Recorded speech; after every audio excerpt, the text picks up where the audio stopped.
Здравейте, намираме се на борда на Халонг, една уникална шхуна, всъщност тя е гафелна шхуна.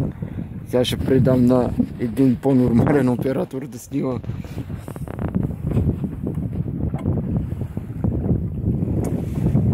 Можеш да разкажеш за самата лодка? Лодката е гафелна шхуна, модел 17 век.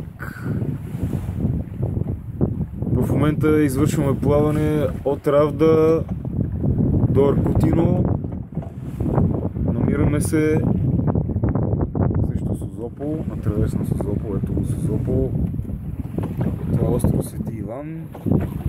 И идваме ето оттам.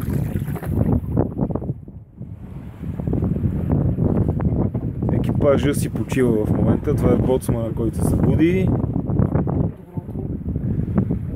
Времето е прекрасно, лек ветрец, не много големи вълни.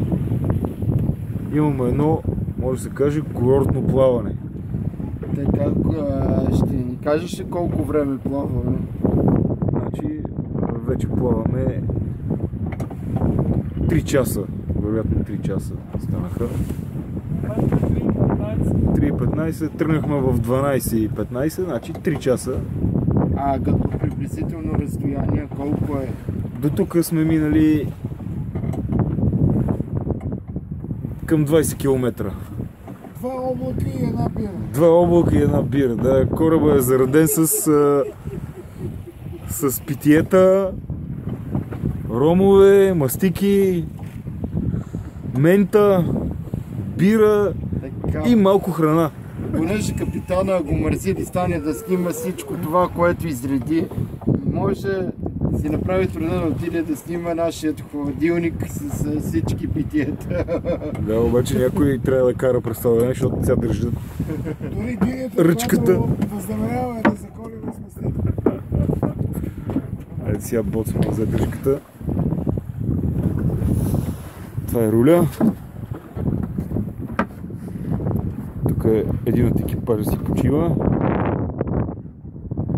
Още един от екипажа. Както се вижда, всички сме много напрегнати, много натоварени. И въобще да, доста така курортно е положението. Разкажи няколко думи за самата лодка, така... Лодката е дълга 7,60 метра, в най-широката си част е 3,30. Швертова лодка е швертбот, тип джонка, корпус е тип джонка, плоскодънна и може да излиза на всякакви пясъчни бъргове без проблеми.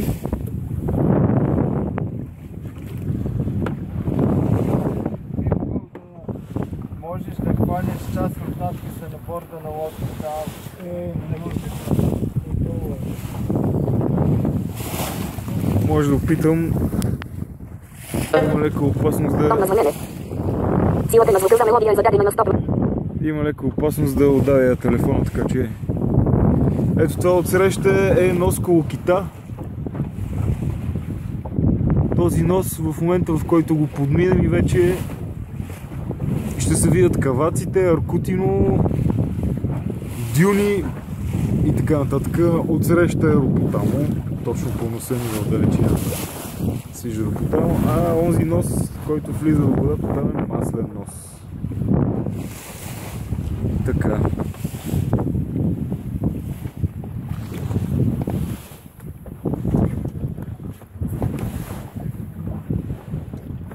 Някой да иска да каже нещо? Надяваме се на Аркутино да срещнем женски екземпляри, защото сме само мъже на борда.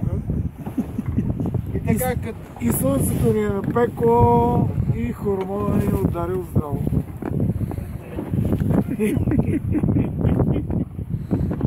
И като за финал, нека последни кадри, нека бъдат от върха на мачтата. Нека се покатери. Ама разбира се. На борда каца едно пиле. Да, имахме си едно пиле.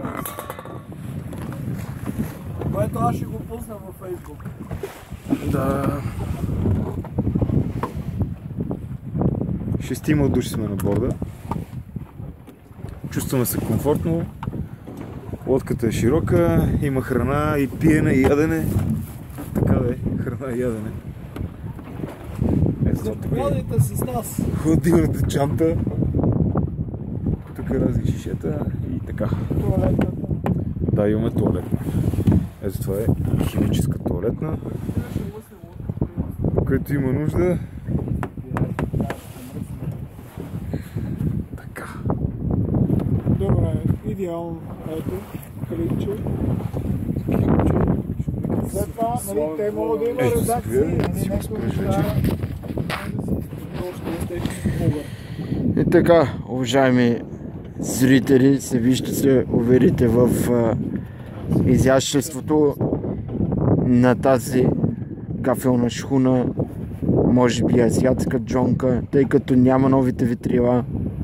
Ние караме с друг тип витрила и може би се е типична пиратска лодка, на която се намират 6 изпечени морски вълци, пирати, въоръжение с търпение да плават по крайбрежието на нашето Черноморие.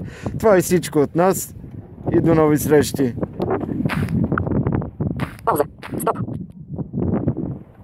Казва 8 годишно дете. Довиждане и си. Стоп.